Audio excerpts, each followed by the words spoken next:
नमो बुद्धाय। पिछली बार हम लोगों ने चर्चा की थी कि हमारे देश भारतवर्ष से बौद्ध धर्म लुप्त प्राय क्यों हो गया, और हमने पाया था कि एक कारण यह भी था कि इस धर्म को पलायनवादी कहा गया और कुछ लोगों ने भ्रम पैदा किया कि चूंकि राजकुमार सिद्धार्थ अपनी पत्नी यशोधरा को छोड़कर चले गए, अपने गृहस्थ आश्रम के कर्तव्यों का निर्वहन नहीं किया, इसलिए उनके उनकी शिक्षा का अनुकरण करने में, अनुपालन करने में कोई लाभ नहीं। और इसी संदर्भ में 1932 में राष्ट्रकवि मैथिली शरण गुप्त ने यशोधरा रचना कर डाली, और इस रचना में उन्होंने कह डाला, सिद्धि हेतु स्वामी गए, यह गौरव की बात, पर चोरी चोरी गए, यही बड़ा व्याघात। सखी वे मुझसे कहकर जाते, कह तो क्या मुझको वे अपनी पथ बाधा पाते।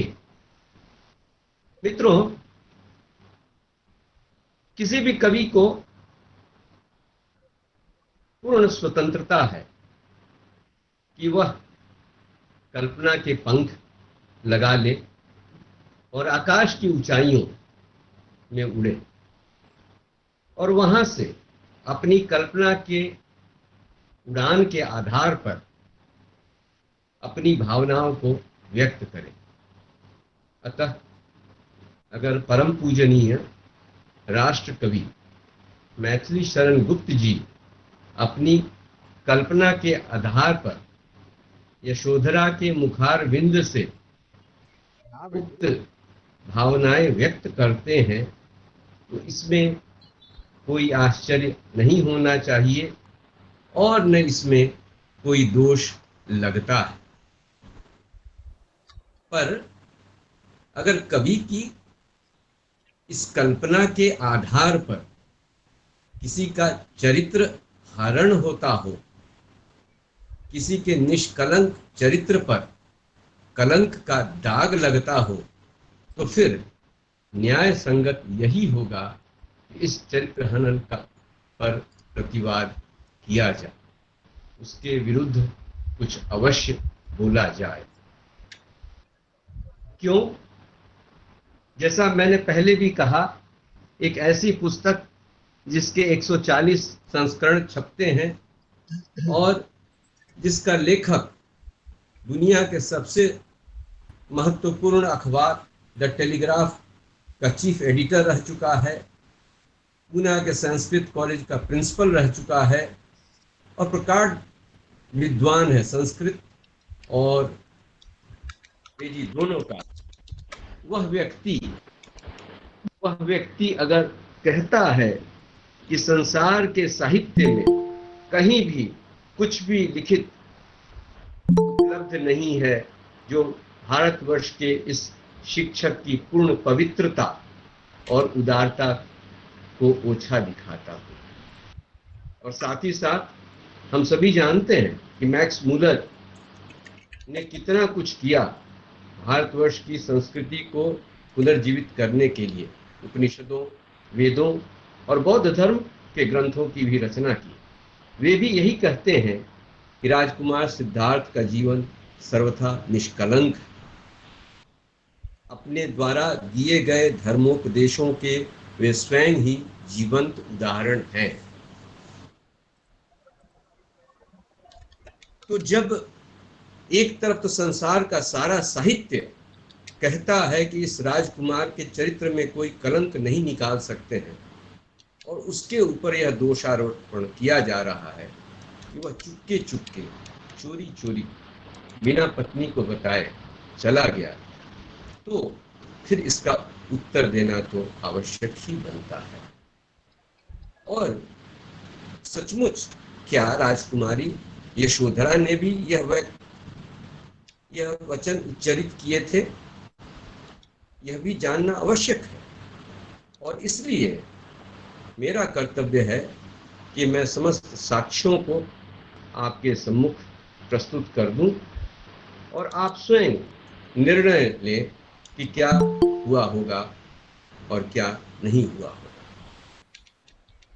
तो इस संदर्भ में मैं सबसे पहले आपके सम्मुख जो महायान शाखा के सबसे पुराने ग्रंथ हैं, उनमें से एक ग्रंथ ललित विस्तार को लेता हूं।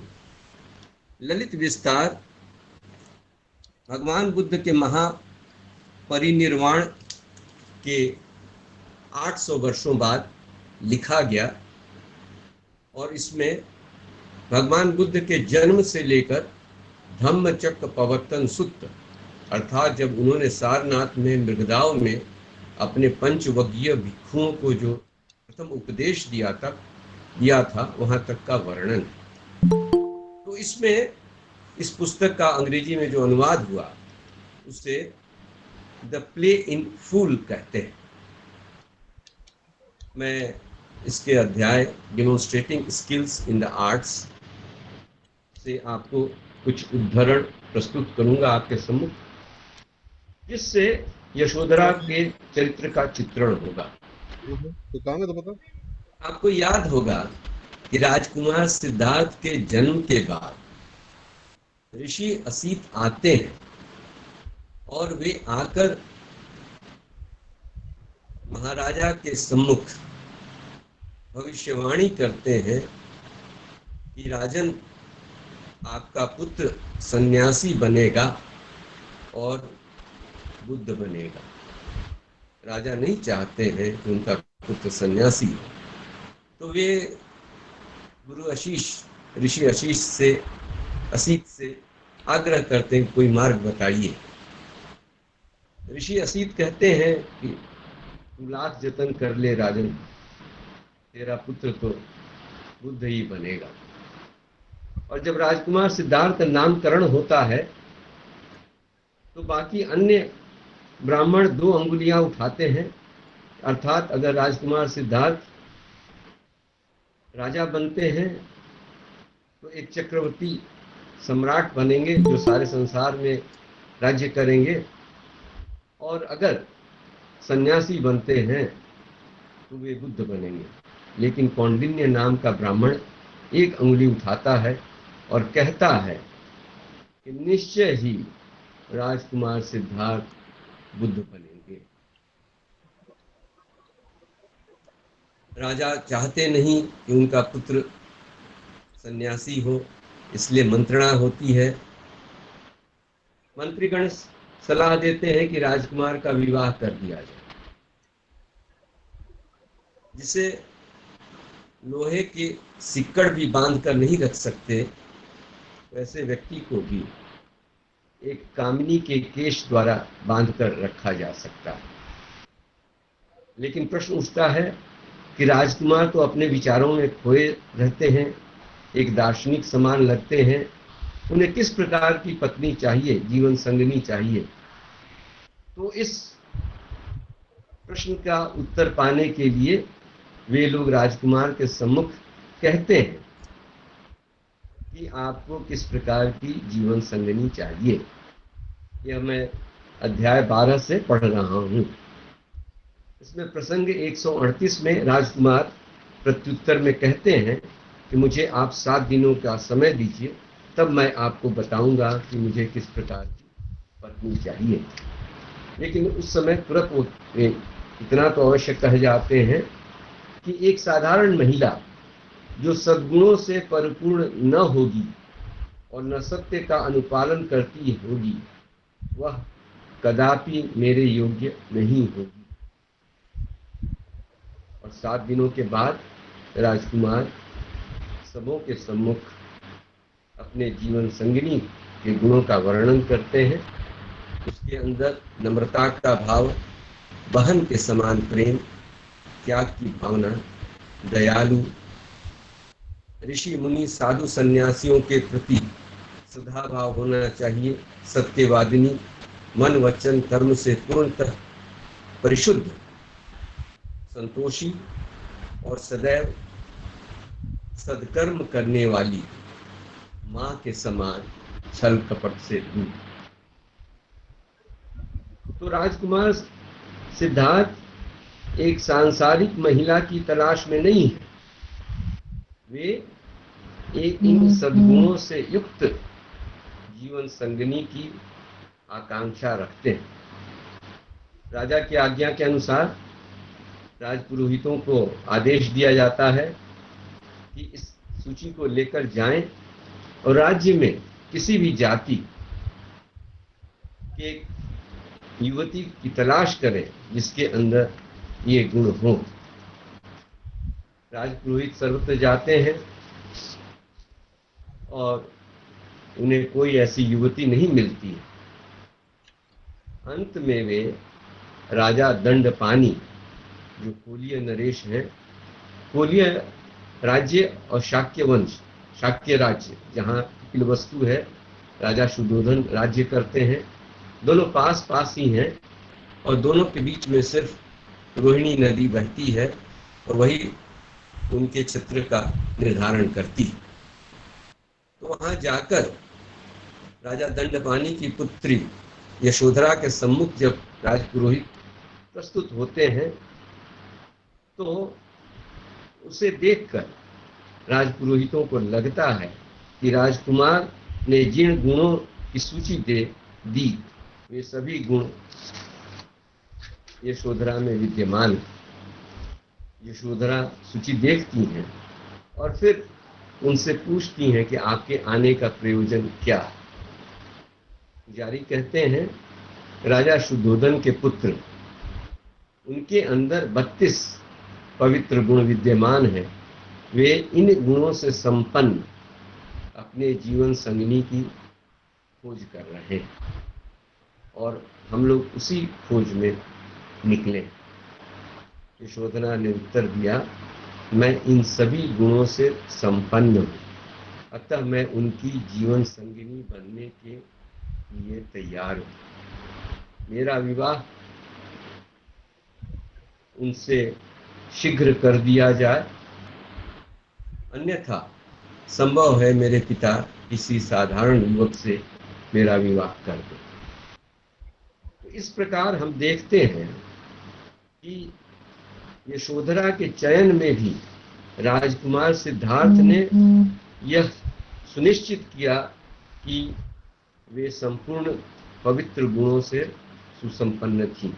यह 12वें अध्याय ललित विस्तार के डिमोन्स्ट्रेटिंग स्किल्स इन द आर्ट से उद्धृत है। 138, 139, 140 संख्या। इसी में अंत में बाद में विवाह हो जाता है।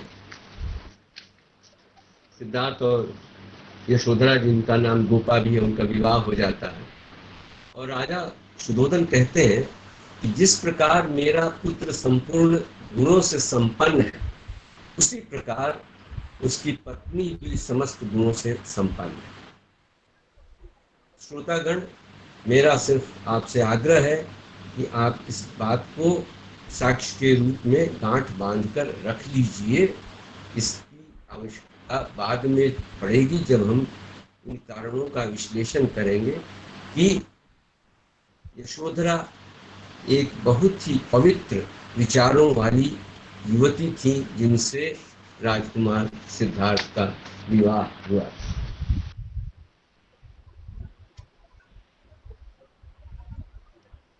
यह तो हुई थेरवाद की बात, यह तो हुई महायान की बात। अब यहां से चलते हैं थेरवाद के। महायान आप जानते ही हैं, महायान शाखा के प्रमुख परम पूजनीय आदरणीय दलाई लामा जी हैं और यह महायान शाखा भूटान, चीन, जापान, तिब्बत, इन देशों में, सिंगापुर, इन देशों में इसके अनुयायी ज़्यादा हैं। थेरवाद के अधिक अनुयायी श्रीलंका, म्यांमार, कंबोडिया, थाईलैंड में हैं। तो अब हम चलते हैं श्रीलंका में थेरवाद की पुस्तकों से कुछ विश्लेषण करते हैं। वहाँ के एक बहुत ही बड़े भिक्षु हुए कोटानेलुवे पुन्नानंदो थेरो। उन्होंने एक पुस्तक लिखी, पहले जो सिंहलीज में लिखी गई, सिद्धार्थ का जीवन, सहस्र प्रश्न और उत्तर। यह लेखक का परिचय, उनकी तस्वीर है। इस पुस्तक में उन्होंने 500 प्रश्नों और उनके उत्तर के द्वारा राजकुमार सिद्धार्थ के बारे में, उनके जन्म से लेकर ज्ञान प्राप्ति तक की घटनाओं का जिक्र किया। पहले यह पुस्तक सिंहली भाषा में लिखी गई, उसका फिर अंग्रेजी में अनुवाद हुआ और अंग्रेजी में अनुवाद के बाद उसका हिंदी में भी अनुवाद हुआ। हिंदी में अनुवाद हुआ सिद्धार्थ का जीवन, सहस्र प्रश्न और उत्तर। यशोधरा अरहत हो गई, शरीर त्यागने के पहले अरहत हो गई। इस पुस्तक में भिक्षु एक प्रश्न करते हैं कि अरहत बनने के लिए कितने हजार युगों तक पारमिता का अनुपालन करना पड़ता है। पारमिता क्या है? पारमिता वे ऊर्ध्वगामी गुण हैं, 10 पवित्र गुण हैं, जिनका हृदय से, तन मन वचन से, पूर्ण समर्पण भाव से अनुपालन करके मनुष्य अपने आध्यात्मिक प्रगति की गति को बढ़ा सकता है। ये 10 पारमिताएं हैं क्या? ये हैं मैत्री, निष्क्रमण, प्रज्ञा, दान, शील, शांति, अधिष्ठान, सत्य, उपेक्षा और वीर्य। तो अरहत बनने के लिए कितने दिनों तक पारमिता का अनुपालन आवश्यक है? यह प्रश्न का उत्तर देते हैं भिक्षु। अरहंत बनने के लिए किसी निश्चित अवधि की चर्चा नहीं की गई, किंतु बुद्ध का एक प्रमुख शिष्य बनने के लिए 80 वरीय शिष्यों की श्रेणी में आने के लिए या प्रमुख सेवक शिष्य माता पिता या बुद्ध का पुत्र होने के लिए 1,00,000 युगों तक पारमिता निभाना अति आवश्यक है। 1,00,000 युगों तक पारमिता निभाना अति आवश्यक है। यशोधरा ने निश्चय ही अपार पारमिता का युगों युगों तक अनुपालन कर उन्हें संचित किया था, तभी तो उन्हें राजकुमार सिद्धार्थ अर्थात बुद्ध की अर्धांगिनी होने का यश मिल सका। तो यह बात भी इससे सुदृढ़ होती है कि राजकुमारी यशोधरा साधारण महिला नहीं थी, वे निश्चय ही पवित्रता की प्रतिमूर्ति थी।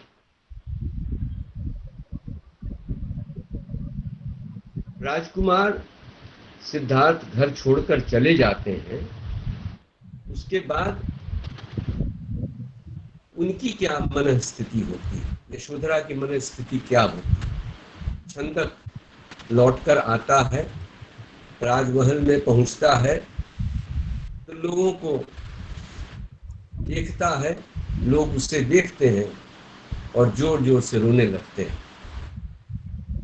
प्रश्न है, क्या राजा शुद्धोधन, राजकुमार के पिता, क्रुद्ध हो गए? नहीं, उन्होंने अपने मन को यह सोचकर संतुष्ट कर लिया कि उनका पुत्र एक न एक दिन बुद्ध अवश्य होगा। क्या राजकुमारी यशोधरा नाराज थी कि पति उन्हें छोड़कर चले गए? ये थेरवाद की पुस्तकों से लिया गया है। क्या राजकुमारी यशोधरा रुष्ट थी कि उनके पति उन्हें छोड़कर चले गए थे? नहीं, कदापि नहीं, बल्कि उन्होंने उन्हें शुभकामनाएं दी और प्रार्थना की कि वे निर्वाण को प्राप्त करने में सफल हो। अगला प्रश्न, क्या इस विषय पर सिंहली भाषा में यशोधरा के बारे में कोई कविता काव्य लिखी गई है? सिंहली भाषा में? हाँ, सिंहली भाषा में एक कविता काव्य लिखी गई है, उसका नाम है यशोधरा वत। उस कविता में क्या वर्णित है? उस कविता में वर्णन है कि यशोधरा ने किस प्रकार राजकुमार को शुभकामनाएं दी, आशीर्वाद दिया।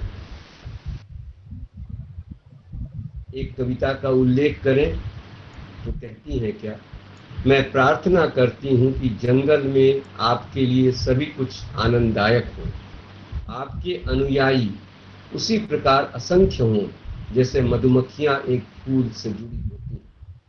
आपके लिए सूर्य की गर्मी कम हो जाए और आपको सर्वत्र शीतलता ही शीतलता प्राप्त हो। आपके लिए स्वर्ग के राजमहल प्रत्येक मील पर विद्यमान हो। तो यशोधरा उनको शुभकामनाएं देती हैं। उनकी हृदय से इच्छा है कि उनके पति उस उद्देश्य की प्राप्ति करें, जिस उद्देश्य की प्राप्ति के लिए उन्होंने गृह त्याग किया था। और अगला एक अंतिम प्रश्न, यशोधरा ने राजकुमार सिद्धार्थ का किस प्रकार अनुसरण किया? यह सुनकर कि राजकुमार ने गेरुआ वस्त्र धारण करना शुरू कर दिया था, यशोधरा ने भी गेरुआ वस्त्र पहनना शुरू कर दिया। यह जानकर कि वे अब जमीन पर सोते होंगे, अब वह भी जमीन पर सोना प्रारंभ उसने भी जमीन पर सोना प्रारंभ कर दिया। यह जानकर कि अब वे एक बार ही भोजन करते होंगे, उन्होंने भी ऐसा ही करना शुरू कर दिया। यशोधरा के समक्ष अनेक विवाह के प्रस्ताव आए, पर उन्होंने किसी को स्वीकार नहीं किया। उन्होंने पूर्णतः पवित्र जीवन जिया। तो ये सभी बातें बताती हैं कि राजकुमारी यशोधरा पवित्रता की प्रतिमूर्ति थी। अब मैं आपको ले चलता हूं वियतनाम। वियतनाम के एक बड़े ही प्रसिद्ध भिक्षु हुए हैं, उनका नाम है थिक न्यात हन। वे माइंडफुलनेस के अप्रमाद जागरूकता के मॉडर्न वर्तमान युग के जनक कहे जाते हैं। और उनकी यह पुस्तक ओल्ड पाथ व्हाइट क्लाउड्स, जिसका हिंदी में भी अनुवाद हुआ जह जह चरण परे गौतम को के, बहुत ही लोकप्रिय हुआ। और इन्होंने अप्रमाद ध्यान की पद्धति के प्रचार प्रसार के लिए जो कार्य किया, उसके और वियतनाम में युद्ध को समाप्त करने की दिशा में जो कार्य किया, उसके परिणाम स्वरूप मार्टिन लूथर किंग जूनियर ने इनके नाम का प्रस्ताव नोबेल पुरस्कार के लिए दिया। इस पुस्तक में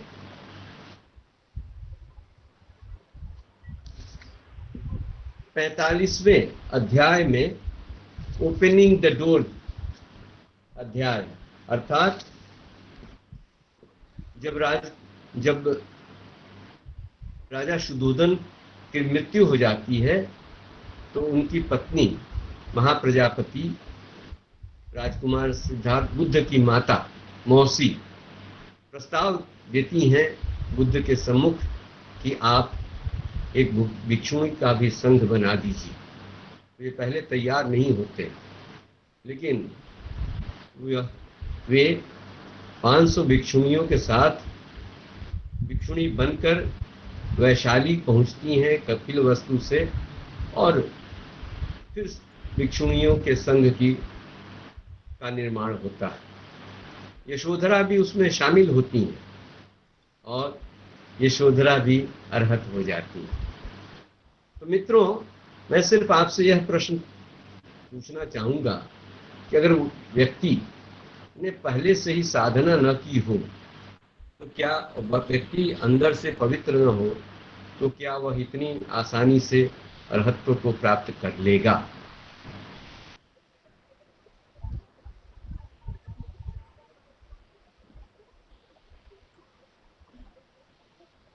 यहाँ यह भी जानना बहुत आवश्यक है कि राजकुमार सिद्धार्थ और राजकुमारी यशोधरा के बीच के संबंध कैसे थे, और इसके लिए सबसे उपयुक्त होगा कि हम जातक कहानियों का सहारा लें। आपको ध्यान होगा, लाइट ऑफ एशिया में सर एडविन एर्नोल्ड ने भी 3 कहानियों का जिक्र किया है। एक कहानी में बताया है उन्होंने कि एक जन्म में राजकुमार सिद्धार्थ एक व्याध पुत्र होते थे, शिकारी थे, और जंगल में, नंदा देवी के जंगल में, जंगल बालाओं में एक बार होड़ लगी कि कौन दौड़कर उन्हें छूता है, और उसमें यशोधरा प्रथम आई। दोनों का विवाह हुआ, दोनों साथ साथ जिए और दोनों साथ साथ मरे। फिर एक दूसरे जन्म की कहानी आती है कि किस प्रकार यशोधरा एक बहुत ही सुंदर बाघिन थी और राजकुमार सिद्धार्थ एक बाघ थे, और एक बार बाघिन को पाने के लिए सभी बाघों में युद्ध हुआ, और उस युद्ध में सिद्धार्थ बाघ के रूप में विजयी हुए। दोनों फिर प्रेम से साथ साथ रहे। तीसरी कथा आती है राम और लक्ष्मी की। इसमें राम दक्षिण भारत का एक व्यापारी थे, समुद्र में जाया करते थे और वहां से सीप और मोती लाया करते थे। एक बार बहुत कीमती मोती लेकर आए जिससे एक राज्य को खरीदा जा सकता था, लेकिन देखा कि उनकी पत्नी मृत्युशैया पर पड़ी थी, क्योंकि गांव में दीर्घ अकाल पड़ा था। तो उन्होंने बिना चिंता किए उस मोती को बेच दिया, और थोड़ा सा अन्न मिला, उस अन्न से लक्ष्मी के प्राण बचाए। इतना महान त्याग किया, और उस त्याग के कारण उनके अंदर बुद्ध बनने की प्रेरणा हुई। चौथी कथा आती है चंद किन्नर जातक से। इसमें राजकुमार सिद्धार्थ और यशोधरा दोनों परी के रूप में हिमालय में रहते थे, और एक बार एक राजा जाता है और यशोधरा को उस परी के रूप में देखकर मोहित हो जाता है, शिकार करता है, तीर चलाता है, और सिद्धार्थ को तीर लगता है पुरुष परी के रूप में, घायल होकर के वहीं गिर जाते हैं, अचेत लगता है जैसे मर गए। वह राजा सामने आकर प्रकट होता है। यशोधरा बहुत ही नाराज होती हैं और उसे शाप देती हैं। वह चला जाता है और उसके बाद अपने पति को धोकर वह पहाड़ की ऊंचाइयों तक जाती हैं, और उसके बाद देवताओं को धिक्कारती हैं। कहती हैं कि वासनाओं के भूख से तृप्त होकर राजा ने मेरे पति के ऊपर तीर चलाया और उन्हें मृतप्राय कर दिया। इनका क्या दोष है? मेरा क्या दोष है कि मैं अपने पति को खो दूं। तो अगर मैंने कोई पुण्य किया है, जीवन में पुण्य किया है, तो मेरे पति के प्राणों की रक्षा होनी चाहिए। कहते हैं कि इंद्र का सिंहासन हिल उठा। इंद्र एक ब्राह्मण का रूप लिए और आकर प्रकट हुए, थोड़ा जल छिड़का और उससे राजकुमार सिद्धार्थ की चेतना वापस आ गई। तो यह सब दृष्टांत मैंने सिर्फ यह बताने के लिए कहा कि राजकुमारी यशोधरा एक साधारण नारी नहीं थी। अब चलिए हम इस पर चर्चा करते हैं कि कैसे कैसे परिस्थितियां बनी कि राजकुमार सिद्धार्थ महाविनिष्क्रमण की ओर अग्रसर हुए। इसके लिए मैं फिर आपका ध्यान ललित विस्तार की ओर ले चलता हूं। ये देखिए, ये जातक चंद्र किन्नर गाथा, ये सभी स्रोतों को मैंने प्राप्त किया है और आपके सम्मुख इसलिए प्रकट कर रहा हूं, बता रहा हूं कि कोई भी व्यक्ति यह न समझे कि बिना साक्ष्य के मैं कोई बात कह रहा हूं और आप चाहे तो उसकी जांच कर सकते हैं। महाविनिष्क्रमण से पूर्व राजा भी स्वप्न देखते हैं और राजकुमारी यशोधरा भी स्वप्न देखती है। 14वां अध्याय ललित विस्तार का स्वप्न अध्याय है। राजा स्वप्न देखते हैं कि राजकुमार सिद्धार्थ देवताओं के साथ गृह त्याग कर रहे हैं। उनको लगता है, भीतर से उनको लगता है कि निश्चय ही राजकुमार गृह त्याग कर जाएंगे और इसलिए वे राजमहल को एक कारागार के रूप में बदल देते हैं। राजकुमार को अनुमति नहीं है कि वे अपने घर के बाहर उद्यान में भी जा सकें। समस्त फाटकों पर, द्वारों पर चौकसी दुगनी तिगुनी कर दी जाती है और सभी मंत्रियों को लगा दिया जाता है कि वे सुनिश्चित करें कि राजकुमार नगर से बाहर न जा पाए।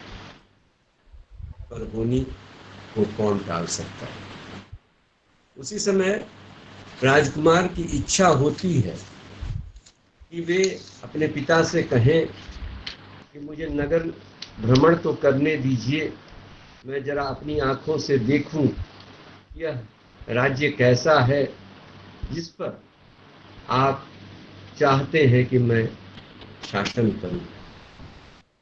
राजा मंत्रियों से विचार विमर्श करते हैं। उनको लगता है कि संभव है कि राजकुमार की मति बदल जाए, इसलिए उन्हें बाहर जाने की अनुमति मिल जाती। राजकुमार बाहर जाते हैं। 188 प्रसंग में जिक्र आता है कि वे एक बूढ़े आदमी को देखते हैं। 190 प्रसंग में जिक्र आता है कि वे एक बीमार आदमी को देखते हैं और फिर 191 प्रसंग में जिक्र आता है कि वे एक मृत आदमी को देखते हैं। फिर उसके बाद प्रसंग 192 में वे एक सन्यासी को देखते हैं। इसे देखकर उन्हें लगता है कि वह व्यक्ति पूर्णतः शांतिपूर्ण जीवन यापन कर रहा है। इधर यशोधरा भी स्वप्न देखती हैं। वे अपने स्वप्नों का वृत्तांत सुनाती हैं। यह प्रसंग 195 में आता है और उनके स्वप्नों को सुनकर अपने कोयल जैसी वाणी में राजकुमार सिद्धार्थ उनको स्वप्नों का अर्थ बताते हैं।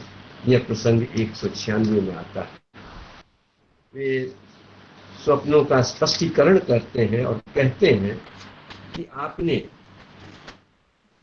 युगों युगों से पारमिताओं का पालन किया है, तो इसलिए आप पर आपका कोई बुरा नहीं हो सकता है।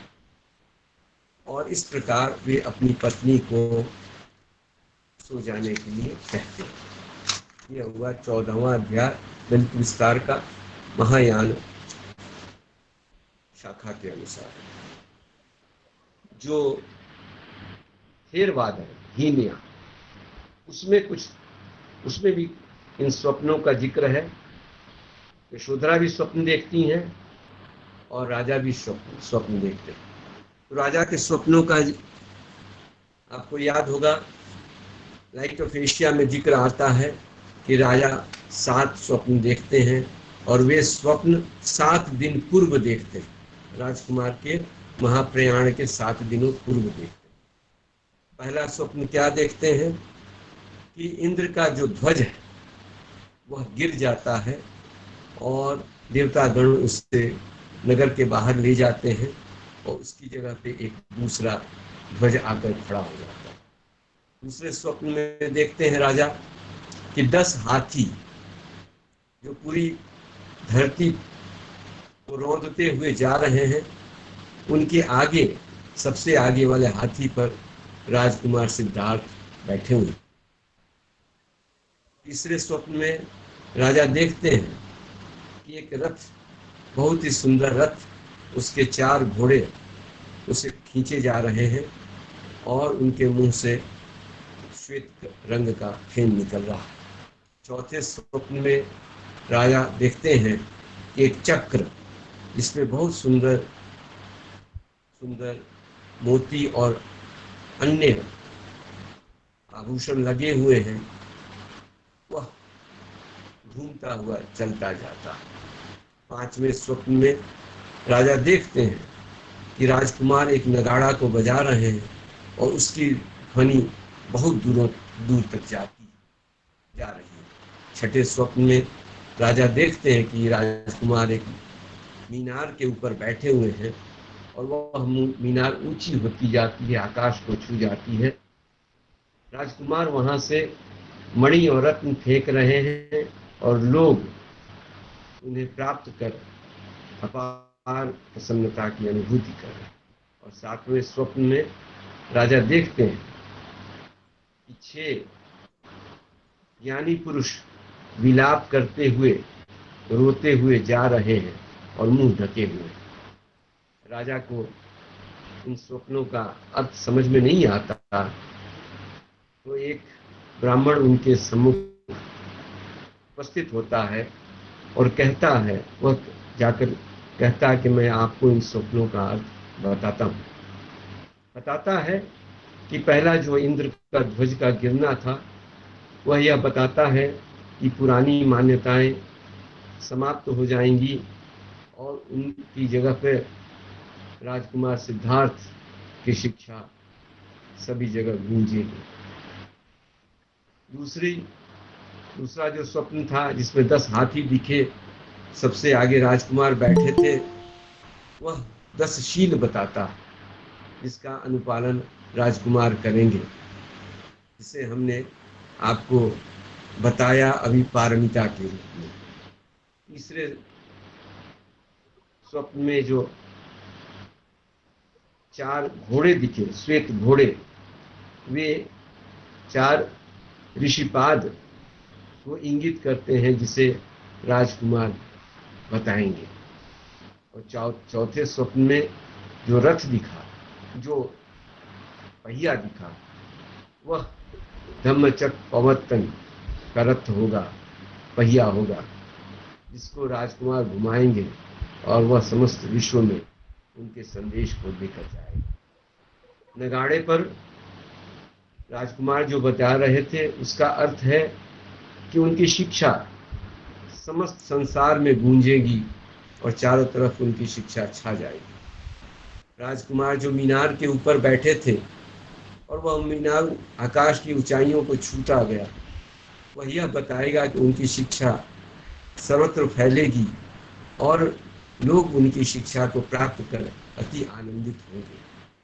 और सातवीं और अंतिम अंतिम जो स्वप्न था वह यह बताता है कि रूढ़िवादी जो मान्यताएं थीं उन सबों का नाश होगा, समाप्त हो जाएंगी और उनके जगह नए धर्म का उदय होगा। तो ऋषि आकर, वह ब्राह्मण आकर राजा को समझाते हैं कि ये सभी शुभ संकेत हैं राजन, और ये बताते हैं कि आपका पुत्र बुद्ध बनेगा और यह सारी घटनाएं 7 दिनों के अंदर ही हो जाएंगी। राजा फिर व्याकुल हो जाते हैं क्योंकि चाहते नहीं कि उनका पुत्र सन्यासी बने और बुद्ध बने। चारों तरफ चौकसी दुगनी तिगनी कर दी जाती है और सबों को यह निर्देश दिया जाता है कि सुनिश्चित करें कि राजकुमार कभी भी नगर द्वार से बाहर न निकल पाए। तो 7 दिनों पहले यह जो घटना हुई, निश्चय ही राजा शुद्धोधन ने अपने परिवार में अपनी पत्नी महाप्रजापति को बताया होगा, यशोधरा को भी अपनी बहू को बताया होगा कि मैंने ऐसे स्वप्न देखे हैं, और स्वप्न वाचक बता रहे हैं कि यह 7 दिनों के अंदर घटित हो जाएगा, तो अब तुम्हें अधिक सावधान रहने की आवश्यकता है। और आगे आषाढ़ की पूर्णिमा की रात्रि है। आज ही की रात्रि में राजकुमार सिद्धार्थ महान निष्क्रमण करेंगे, महान गृह त्याग करेंगे। आज ही वह घड़ी आएगी जिसकी मानवता को युगों युगों से प्रतीक्षा है। राजकुमारी सोती हैं और थोड़ी देर में बाद आंसुओं को लिए हुए उठ जाती हैं और अपने पति के सम्मुख सिसकती हुई कहती हैं कि उन्होंने 3 सपने देखे जिन्हें सोचकर उनका हृदय अभी भी कांप उठता है। स्वप्न क्या थे? पहले स्वप्न में उन्होंने देखा कि एक सांड, बहुत ही सुंदर सांड, जिसके माथे पर एक मणि लगा हुआ था और बहुत चमक रहा था, वह नगर द्वार की ओर जा रहा था और आकाशवाणी हुई, इसे कोई मत बाहर जाने दो, क्योंकि अगर इसे बाहर जाने दोगे तो इस नगर की मर्यादा जाती रहेगी।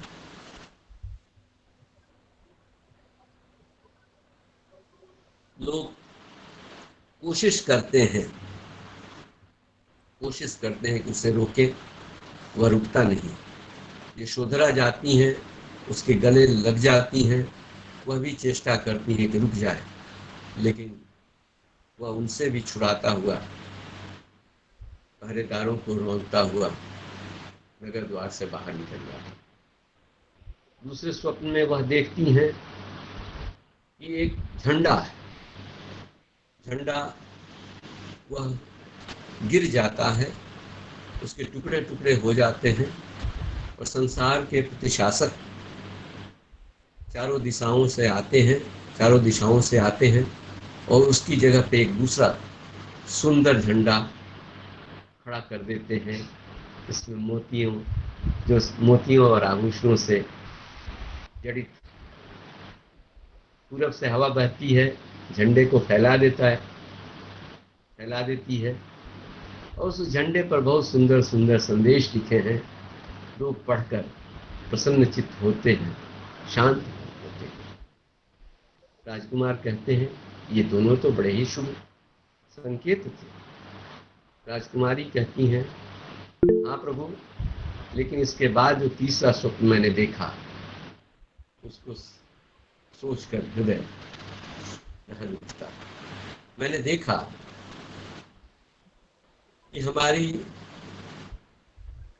शैया पाताल में धंस गई, पर्दे गिर गए, मेरे आभूषण टूट गए, मेरे गले का जो हार है वह सांप में बदल गया और जो बिस्तर था उस पर मैंने आपको नहीं पाया, सिर्फ आपके वस्त्र थे और आभूषण। तो आप आर्य मुझे ये बताएं, यह क्या होने वाला है? क्या मेरी मृत्यु होने वाली है, या उससे भी अधिक कष्टदायी आप मुझे छोड़कर जाने वाले हैं, या फिर आपकी मृत्यु होने वाली है? राजकुमार सिद्धार्थ का चेहरा उस समय सूर्य के, संध्या वेला के सूर्य के अंतिम मुस्कान की तरह दीप्यमान था। वे अपनी पत्नी की तरफ मुड़े और उनसे कहा, आपको मालूम है कि मैं मनुष्यों के कष्टों के उत्तर खोजने की चेष्टा कर रहा हूं, पर वे उत्तर मुझे अभी तक नहीं मिले। संभव है वे उत्तर कहीं उपलब्ध होंगे। अतः ऐसा हो सकता है कि आपके स्वप्न आने वाली घटनाओं का आभास दे रहे हों, क्योंकि मेरे गृह त्याग की बात पर देवता गण भी अपने आसनों से हिल गए। अब लेकिन जो कुछ होना है वह होगा, और आप मेरी पत्नी होने के नाते मेरी मनोदशा बहुत अच्छी तरह जानती हैं। मित्रों, यहाँ यह बता देना उचित होगा कि राजकुमार सिद्धार्थ का विवाह 16 वर्ष की उम्र में हुआ। उस समय यशोधरा की उम्र भी 16 वर्ष की थी। दोनों का जन्म एक ही दिन हुआ था।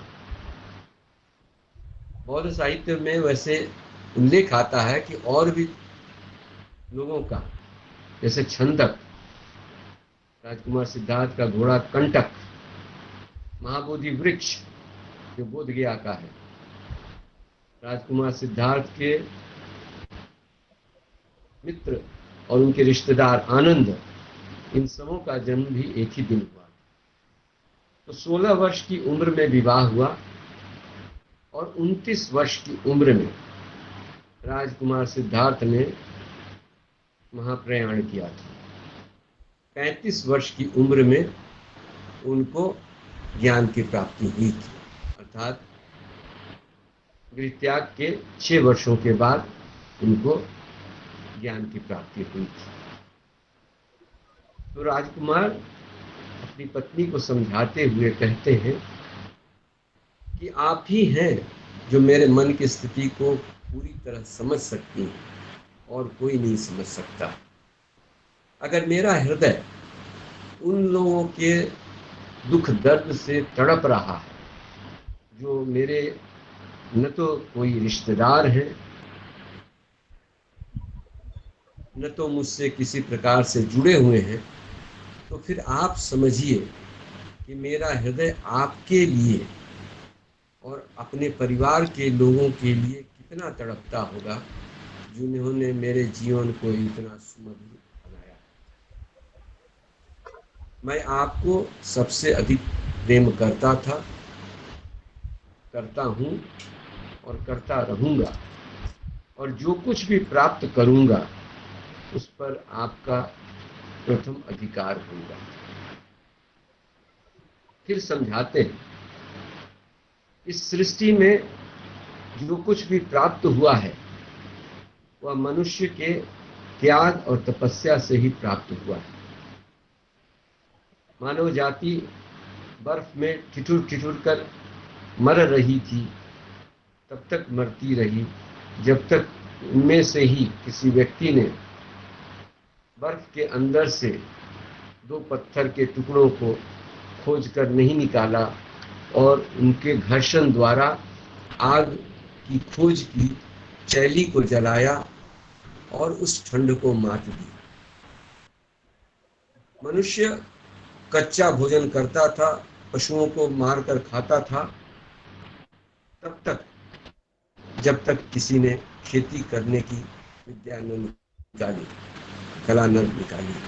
मनुष्य बड़बड़ाता था, तब तक बड़बड़ाता रहा जब तक किसी ने वर्ण अक्षरों की खोज न कर, उनका आविष्कार न कर दिया। इसलिए मेरे त्याग से अगर समस्त विश्व का, समस्त मानव जाति का कल्याण होता, तो कुछ समय के लिए आप इस कष्ट को सहन कर लें। थेरवाद की शाखा में जिक्र आता है कि राजकुमार सिद्धार्थ और यशोधरा के बीच राजकुमार की मन स्थिति को लेकर पिछले 6 महीनों से विचार विमर्श चल रहा था और यशोधरा को यह मालूम था कि मन की स्थिति है कि वे घर छोड़ना चाहते हैं।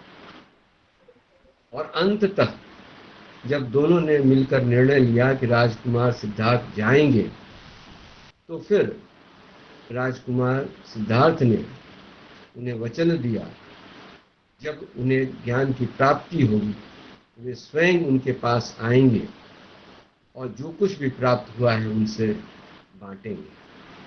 इसी कारण जब बुद्ध कपिलवस्तु आते हैं और राजा शुद्धोधन के यहाँ भोजन ग्रहण करते हैं, तो दासी गण आकर कहती हैं यशोधरा से कि चलिए बुद्ध से मिलने, तथागत से मिलने। वे कहती हैं कि नहीं, मुझे जाने की आवश्यकता नहीं है, वे स्वयं चलकर आएंगे, ऐसा उन्होंने कहा।